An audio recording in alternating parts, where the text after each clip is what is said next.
Have you ever locked eyes with someone and felt the world shift in an instant? What started as a look, just a glance too long, became something far more dangerous. In that moment, a hidden desire surfaced and a secret unfolded that would shatter everything I thought I knew about loyalty, marriage, and love itself. This is not just a story about temptation.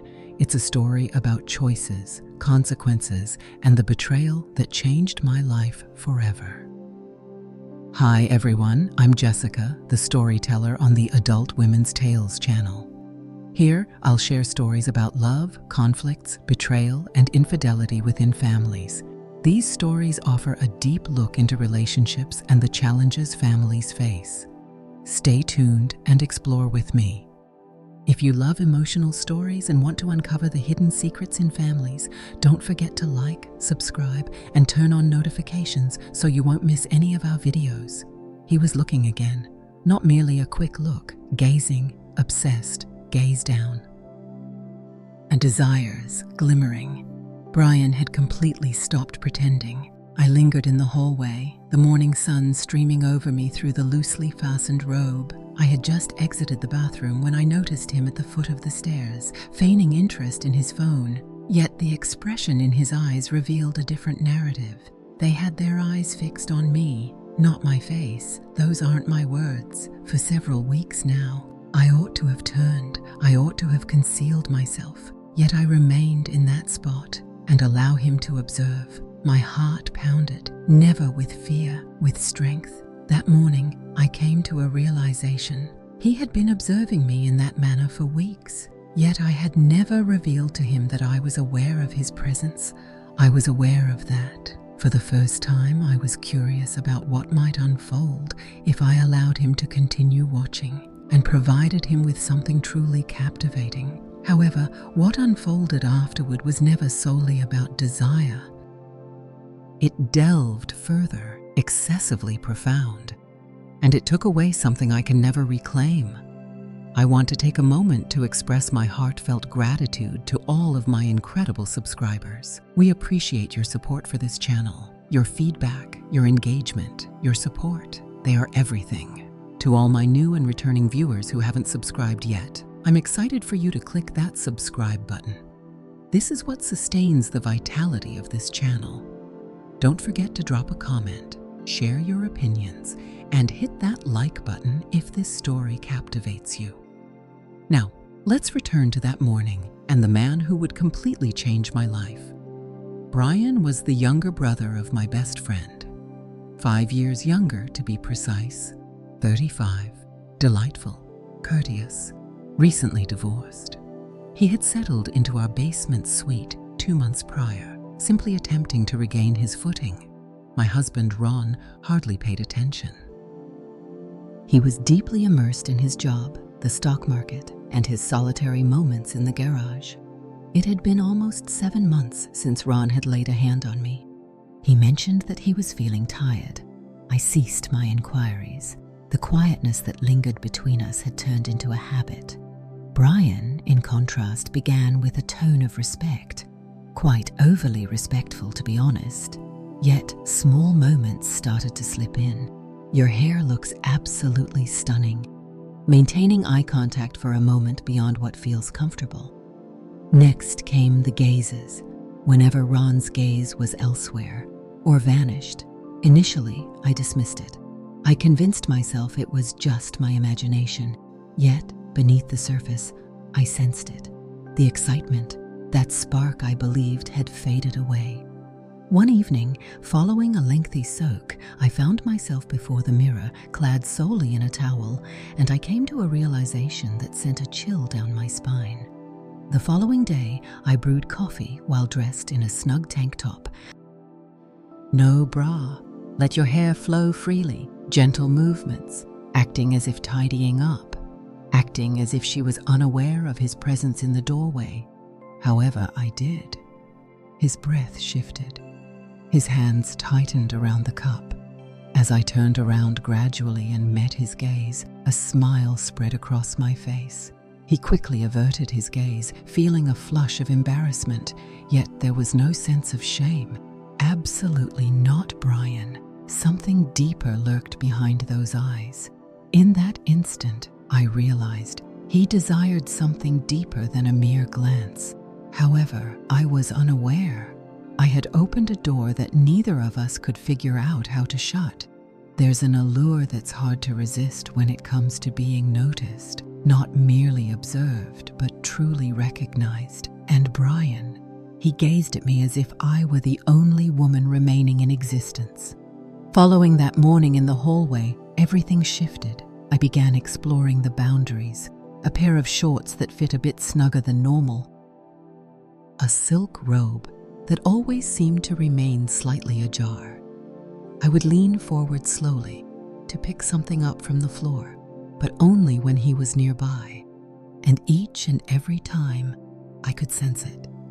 His gaze, his uncertainty, his craving. It turned into a competition, an unspoken, gradual game that neither of us acknowledged we were engaged in. One evening I took it too far. Ron was putting in extra hours. Once more, the sun had set behind the trees outside, and the kitchen lights illuminated the room with a warm amber glow. I stood barefoot on the cool tile floor, dressed in a snug white tank top, no bra, and low-rise lounge pants that embraced my figure just right, revealing my shape without overexposing. Brian went upstairs to fetch something. He mentioned he required foil for the leftovers. However, I was aware of the truth. He might have requested that I bring it down.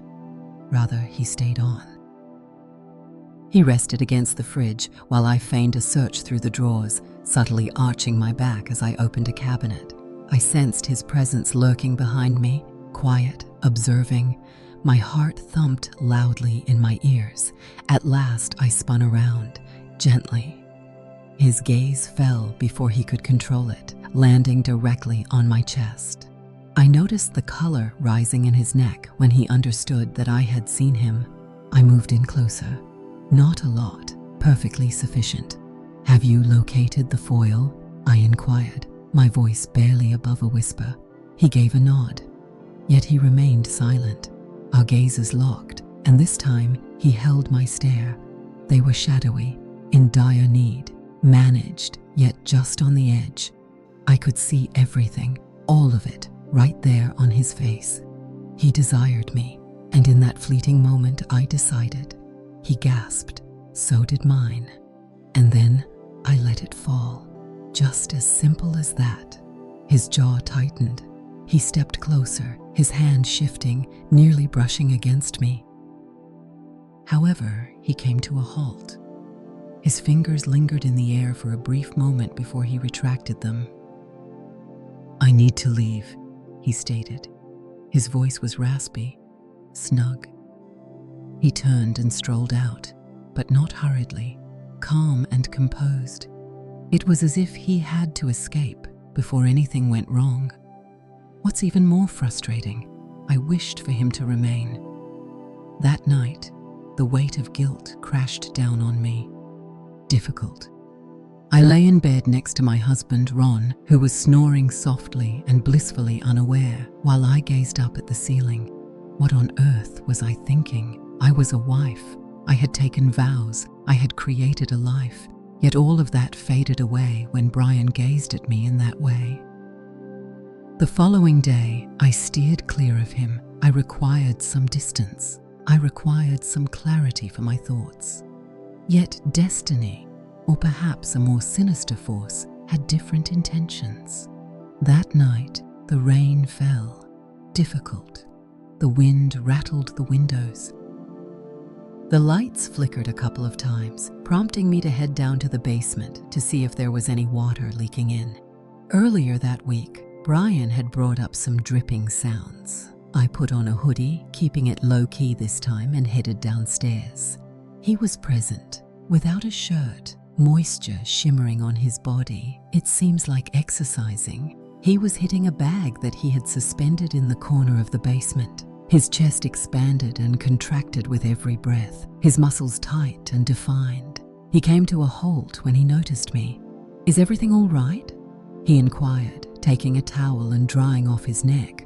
I nodded, merely inspecting for any leaks. Quiet enveloped the space. I started to walk away, but then I heard him call my name.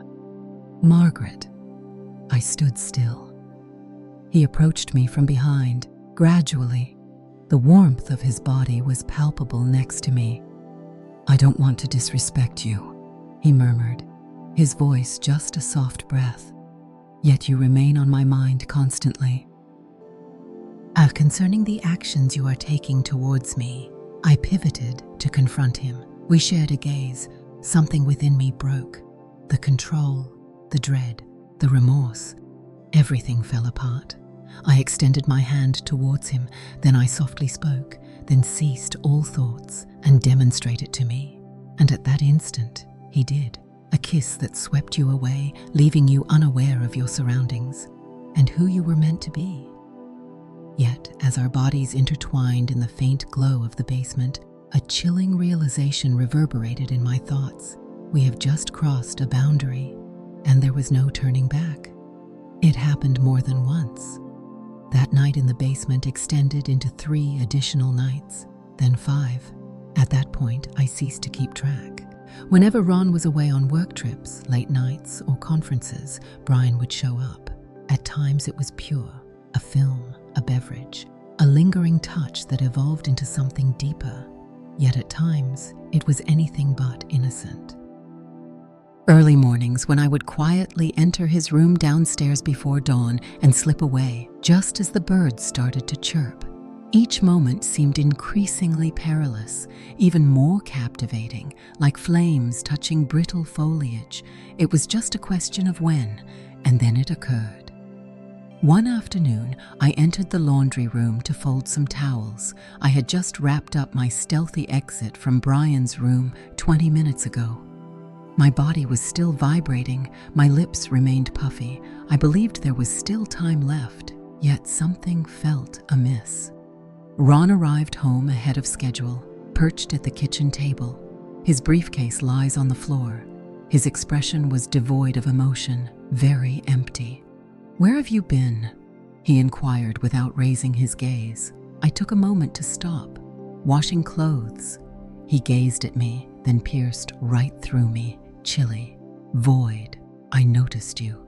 Those 3 words froze the blood in my veins. "I returned home early," he stated in a measured tone. "I noticed you leaving his room, fastening your trousers." I almost collapsed on my knees. I clutched the edge of the counter to maintain my balance. "Ron," he lifted a hand. "Refrain from doing that. Simply, do not." His voice faltered on the final word. It had been months since I felt any emotion from him, perhaps even for years. But now it flowed from him, deceit, fury, in pain. I made an attempt to clarify. I attempted to express the depth of my loneliness, how unseen I had felt, how he had ceased to notice me long before Brian ever did. However, it was of no consequence. I had gone too far, a boundary I could never erase. That evening, Ron gathered his belongings and departed. He remained silent. He gently closed the door. He simply walked away. What about Brian? He stayed downstairs for a full 2 days. When he finally showed up, I faced him head-on, unfeeling, empty, devastated. "Do you really care at all?" I inquired. "Are you experiencing any emotions?" He appeared to be filled with remorse, but not crushed. "I never intended for any of this to occur," he stated. "I never intended to disrupt your life." And just like that, it dawned on me. It was never meant to be love. It was desire. Break free. A dream unfolding in the moment. And I had been naive enough to think it could be something greater. He left the next week, claimed it was the most beneficial for all involved. He embraced me as we said our goodbyes. No need for an apology, no guarantees, only quiet. 6 months have passed. Ron and I are no longer together. Do not call, no guidance, only frigid emptiness. There are moments when I find myself in the kitchen during the late hours, reflecting on that morning when I allowed Brian to see, and I ponder, if I had walked away instead of remaining where I was, would any of this have occurred? Had I reached out to Ron sooner, put in more effort, and stood up for our marriage before succumbing to my desires, would we still be intact? However, I cannot return. I can only be present with the lesson. At times, visibility does not equate to affection. At times, what seems like liberation is merely a different form of confinement. Have you ever felt an overwhelming urge that defies logic? Did Margaret make a mistake from the beginning? Was it Ron's neglect that created an opportunity? I'm eager to know what you think. Share your thoughts in the comments section below.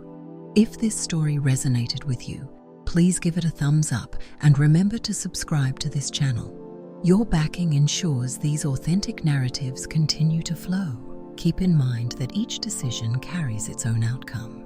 At times, the excitement simply doesn't justify the plunge. That's it for today's story. If you found it moving, don't forget to share the video with your friends and family. I'd love to hear your thoughts, so leave a comment below. Be sure to like, subscribe, and turn on notifications so you never miss another story. Thanks for watching, and I'll see you in the next video. Have a great day.